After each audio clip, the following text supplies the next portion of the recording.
Welkom by hierdie begeleide gebed en hierdie gebed is spesifiek vandag vir julle wat baie het om te doen, nie baie tyd het nie. In die volgende 3 minute gaan ons 'n begeleide gebed doen, maar ek wil hê jy moet stil word en gun jouself die geskenk van hierdie volgende 3 minute se stilte.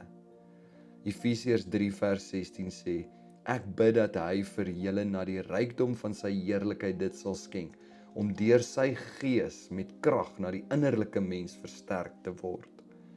In die loop van die volgende 2 minute glo ek dat jy weer opnuut die rykdom van wie God is sal aanvaar en dit jou sal versterk met krag deur sy gees in die diepste van jou innerlike mens.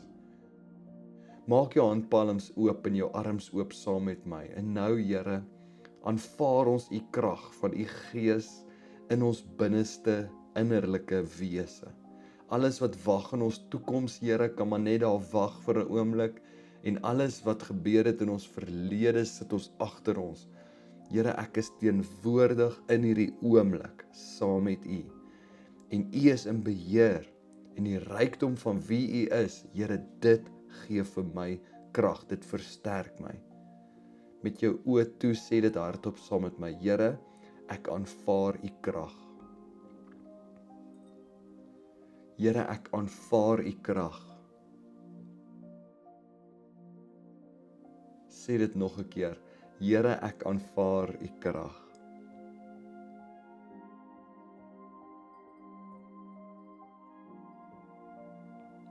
Nou soos ons deur die res van hierdie dag gaan, ek weet daar's baie om te doen, ek voel dit ook binne in my, maar voor ons afsluit wil ek hê ons moet hierdie gebed bid en dat die Here ons sal bewus maak. Here, help my om u vandag te sien. Here, help my om u vandag te voel. Here, help my om bewus te wees van u. Hy hoor jou en dit gaan gebeur. In die laaste plek, wil jy nie saam met my bid vir ander nou nie. Here, maak my bewus van ander mense se behoeftes.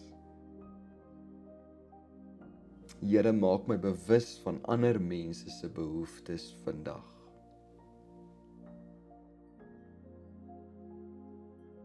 Ek wil jou stuur, gaan nou in volle vertroue dat God is met jou en hy gaan wonderlike dinge deur jou doen vandag. Amen.